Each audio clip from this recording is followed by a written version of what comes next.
एक प्रधानाध्यापक का बेटा जो आज विपक्ष का नेता है और इसके पहले विधानसभा के स्पीकर के पद पर था, और सबसे बड़ी बात कि अब भूमिहार समाज का एक बड़े नेता के तौर पर उसकी पहचान स्थापित हो चुकी है। हम बात विजय सिन्हा की कर रहे हैं। विजय सिन्हा के बारे में बात इसलिए कर रहे हैं क्योंकि नीतीश कुमार कल विधानसभा के सदन में विजय सिन्हा के साथ तू तड़ाक करते हैं। विजय सिन्हा कहते हैं कि आपको माफी मांगना पड़ेगा, तब मुख्यमंत्री नीतीश कुमार तू तड़ाक पर उतर जाते हैं।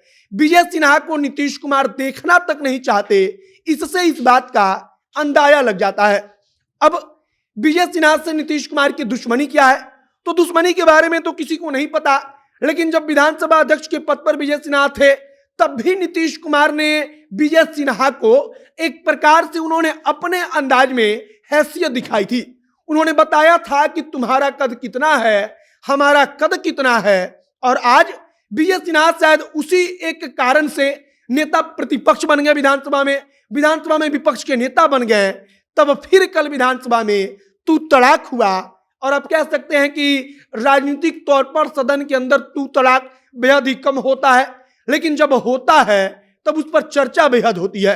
और इसीलिए हम विजय सिन्हा के बारे में बताने आए हैं कि कैसे एक प्रधानाध्यापक का बेटा जो 15 वर्ष की उम्र में दुर्गा पूजा समिति का सचिव बनता है, वो आज विधानसभा में नेता प्रतिपक्ष के पद पर है और मुख्यमंत्री के आंख में खटक रहा है।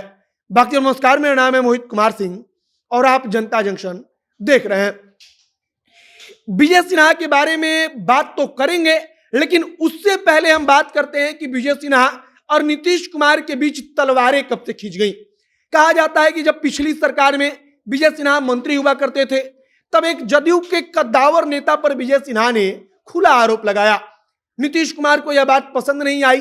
किसी में उस वक्त इतनी हिम्मत नहीं थी कि वो नीतीश कुमार के फैसले के खिलाफ या नीतीश कुमार का कोई करीबी है उसके ऊपर उंगली उठा सके। नीतीश कुमार के आंख में यह बात खटक गई। विजय सिन्हा के बारे में कहा जाता है कि वो नीतीश कुमार के यहीं से दुश्मन बन बैठे। इसके बाद विजय सिन्हा फिर से विधानसभा के अध्यक्ष बन गए। मतलब कि इसके पिछली सरकार में वो मंत्री थे, उसके बाद विधानसभा के अध्यक्ष बन गए। तब नीतीश कुमार जब सदन में बोल रहे थे, विजय सिन्हा ने अपने गृह विधानसभा क्षेत्र लखीसराय को लेकर कुछ पूछा, डीएसपी से जुड़ा हुआ मामला था। इस पर नीतीश कुमार आपा खो बैठे और उन्होंने चेतावनी दे दी कि जाकर पहले संविधान पढ़कर आओ, संविधान पढ़ लीजिए, संविधान से सदन चलेगा, आपके हिसाब से नहीं। विजय सिन्हा ने उस वक्त नीतीश कुमार को कहा था कि हम लोग तो आपसे सीखते हैं, आपने हमको इस आसन पर बिठाया है। मतलब कि विजय सिन्हा समय की नजाकत को समझकर मामले को हैंडल करते हैं। लेकिन इसके बाद सरकार बदली, नीतीश कुमार तो मुख्यमंत्री के पद पर रह गए, लेकिन विजय सिन्हा का विधानसभा अध्यक्ष का पद खत्म हो गया। अब विजय सिन्हा को मौका मिला विधानसभा में नेता प्रतिपक्ष बनने का। विजय सिन्हा को विपक्ष का नेता बना दिया गया। और तब कल विजय सिन्हा जब सदन में पहली बार नीतीश कुमार के सामने बतौर विपक्ष के नेता हुए, तब नीतीश कुमार एक बार फिर से आपा खो बैठे। वो तू तड़ाक करने लगे। तू तड़ाक करते हुए भाजपा विधायकों को उंगली दिखाकर डराने लगे, धमकाने लगे। और जब विजय सिन्हा ने इसका प्रतिकार किया, तब नीतीश कुमार उनसे कहते हैं कि तुम माफी मांगो, हम माफी क्यों मांगेंगे। मतलब कि विधानसभा में तू तड़ाक हुआ, तुम तड़ाम नीतीश कुमार करने लगे। विजय सिन्हा उसके बाद जिद पर अड़ गए कि सदन तभी चलने देंगे जब मुख्यमंत्री महोदय माफी मांग लेंगे। अब विजय सिन्हा के बारे में अब चर्चा हो रही है, तो हमने सोचा कि आपको विजय सिन्हा के बारे में बताया जाए। तो विजय सिन्हा के बारे में हमने एक बात बताया आपको कि मात्र 15 वर्ष की उम्र में वो दुर्गा पूजा समिति के सचिव बन गए। उस समय बाढ़ दुर्गा पूजा समिति में पूजा पाठ का कार्यक्रम होता था, अभी भी होता है, और उसी दुर्गा पूजा समिति के वे सचिव बने। और उसके बाद कहा जाता है कि उनके अंदर की जो नेतृत्व करने वाली क्षमता थी वो उभर कर सामने आई, और फिर विजय सिन्हा आगे बढ़ते गए। बरौनी पॉलिटेक्निक कॉलेज, वहां से उन्होंने इंजीनियरिंग की पढ़ाई की। और उसके बाद उन्होंने सोचा था कि अब आगे इंजीनियरिंग करके नौकरी करनी है, इधर उधर कहीं नौकरी करते विजय सिन्हा। लेकिन किस्मत को कुछ और मंजूर था।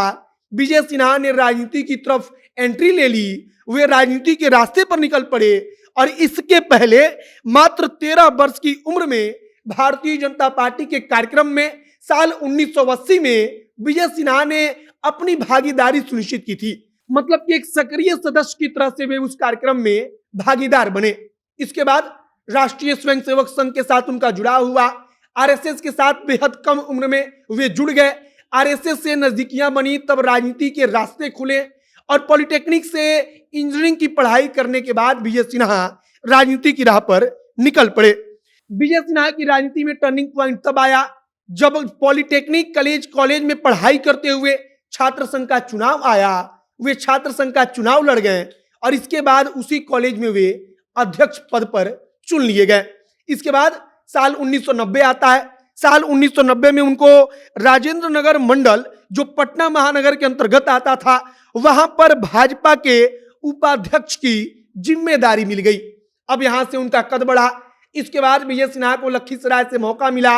वे प्रदेश की राजनीति में सक्रिय होते गए, संगठन के लिए काम करते रहे और लखीसराय से 3 दफा विधायक बने और आज वही विजय सिन्हा नीतीश कुमार के सामने डटकर खड़े हैं।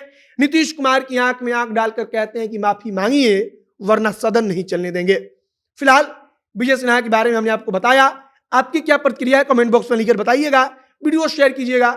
आगे जो तमाम जानकारी आएगी हम आप तक पहुंचाएंगे। कैमरे से विशाल खड़े हैं और मैं मोहित कुमार सिंह। बहुत बहुत धन्यवाद।